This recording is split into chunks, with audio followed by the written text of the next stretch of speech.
বিসমিল্লাহির রহমানির রহিম।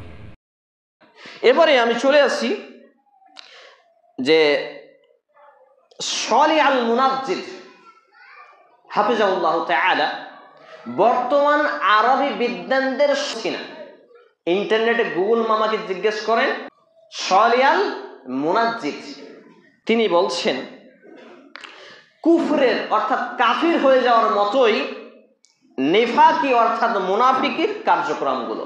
এটি আবার তিনি দুভাগে বিভক্ত করেছেন, আবার দ্বিতীয় পয়েন্টটাকে 6 ভাগে বিভক্ত করেছেন। তো অতগুলো সময় এখানে বলার সুযোগ নেই, দার্স নয়, এটা খুতবার সময়, শুধু টাচ দিচ্ছি।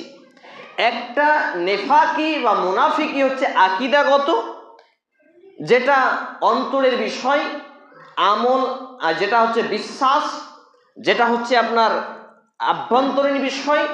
আর একটা মুনাফিকি নেফাকি হচ্ছে আমলগত, কর্মগত। এই দুটাই কিন্তু ডেঞ্জারাস পয়েন্ট। এবং সময় সাপেক্ষে নেফাকি মুনাফিকি মানুষকে কাফির বানিয়ে দেয়, বলি নাউযুবিল্লাহি মিন যালিক, মানুষকে কাফির বানিয়ে দেয়।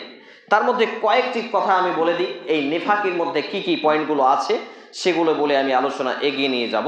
সেটা দেখুন, ব্যাধিগ্রস্ত মন। 1 নম্বর, ব্যাধিগ্রস্ত মন।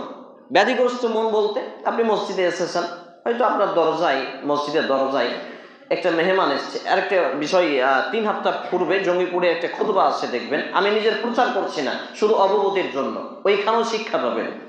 তো মেহমানের আপ্যায়ন নিয়ে ইমাম সাহেব আমাকে বললেন যে প্রত্যেক মাসে আপনি আমাদের মসজিদে 2 বার আসেন। আমি বললাম সময় দিতে পারবো না। তো গেলাম, উনি বললেন যে মেহমানের আপ্যায়ন নিয়ে খুতবা দিবেন। তা আমি বললাম হঠাৎ এইরকম কেন শব্দ বলবে যে মৌলভী সাহেব নিজে খাওয়ার জন্য বলছে, তো খারাপ দেখাবে। তো আমি লজ্জাবোধ করলাম, বলছে না, আপনাকে এটাই বলতে হবে।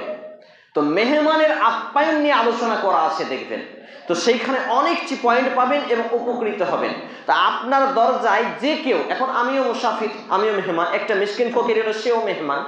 এই মেহমানকে আপনি যদি খালি পেটে ঘুরিয়ে দেন, তার খাবার খোঁজ খবর না নেন, তার পানি লাগবে কি প্রয়োজন না জিজ্ঞেস করেন, তার অসুবিধা কি যদি জিজ্ঞেস না করেন, এই মসজিদে ইমাম সহ যতগুলো লোক আছেন সবার এখন স্থানীয় বাসিন্দা, যারা বাইরে থেকে কেউ এসছে, এখন সে হলো মুসাফির। সে কোটিপতি হোক, সে কোম্পানি হোক, সে আর কেউ হোক, সে এখন আপনার মেহমান। আর আপনি যদি তার অবহেলা করেন, আল্লাহ তাআলা বিচারের মাঠে বলবে, হে অমুক, হে আব্দুর রহমান, হে আব্দুল মালিক, হে আব্দুল কুদ্দুস, হে অমুক, হে তুমুক, আমি তোমার দরজায় গিয়েছিলাম মেহমান হয়ে, তুমি আমার খাতির সম্মান করনি। ভারী মজা তো। তখন বান্দা অবাক হয়ে বলবে, আল্লাহ আপনি কি করে আসলেন? আপনি তো স্রষ্টা, আপনি কি করে আসলেন? আমি তো মানুষ। তো বলবে, আমার অমুক বান্দা তোমার দরজায় গিয়েছিল, তুমি তাকে খাবার দাওনি, ফিরিয়ে দিয়েছো। বলি নাউযুবিল্লাহি মিন যালিক। দেখুন, ব্যাধিগ্রস্ত মন। সে লোকটা এসছে, রে কোথাকার কে আছে, কি খোঁজ নিব, ব্যাধিগ্রস্ত মন। আপনার মসজিদে কেউ কোনো বিষয় হয়তো কালেকশন করছে, চিকিৎসার জন্য হতে পারে, শিক্ষার জন্য হতে পারে, মাদ্রাসার জন্য হতে পারে, যেটা সাদাকায়ে জারিয়া এবং মানুষের সাহায্য সহযোগিতা।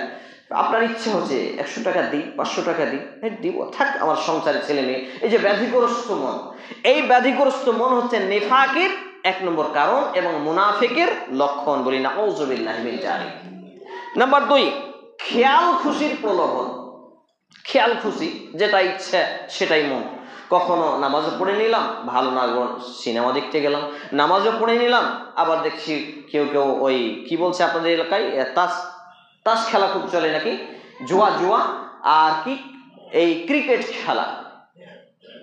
গতকালকে একটা হাদিস পড়লাম, রেফারেন্সও দেওয়া যাবে কিন্তু সময় সাপেক্ষে। রাসূল সাল্লাল্লাহু আলাইহি ওয়াসাল্লাম বলছেন, আমি খেলোয়াড়ও নয় আর খেলা আমার জন্যও নয়। বুঝুন ভালো করে, আমি খেলোয়াড়ও নয় আর খেলা আমার জন্যও নয়। এখান থেকে কি বোঝা যায়? যে কোনো মুসলমানের বাচ্চা মুসলমান এই ক্রিকেট খেলা, ফুটবল খেলা, এই খেলাগুলো শরীর চর্চার জন্য কেউ কেউ জায়েজ বলেছেন, কিন্তু শর্ত সাপেক্ষে। কিন্তু আপনি যদি প্রকৃত মুসলমান হতে চান, মুনাফিকি থেকে বাঁচতে চান, জান্নাত পেতে চান, জাহান্নাম থেকে বাঁচতে চান, তাহলে আপনার সময়ই মিলবে না এই খেলা। তাহলে আমাদের আদর্শ খেলাও নয় আর খেলোয়াড়ও আমরা নই। পাশাপাশি এই মোবাইলে ক্যারাম বোর্ড, লুডো, এটা সেটা আবে যাবে যা ইচ্ছা তাই আজকে খেলা চলছে। এইগুলো খেলা মানে হলে শূকরের রক্ত আর মাংসতে আপনি হাত এখন ডুবিয়ে দিলেন। বলি আস্তাগফিরুল্লাহ। কেউ যদি লুডো, ক্যারাম বোর্ড, এই যত রকমের খেলা রয়েছে, ফ্রি ফায়ার, পাবজি থেকে যত রকম, সে মোবাইলে খেলুক আর কাগজে খেলুক আর ওই অরিজিনালি এতে খেলুক, যে কেউ এইসব খেলা খেললো মানে সে এখন শূকরের, শুয়োরের রক্ত আর মাংসতে হাত দুটাকে ডুবিয়ে দিল। আস্তাগফিরুল্লাহ।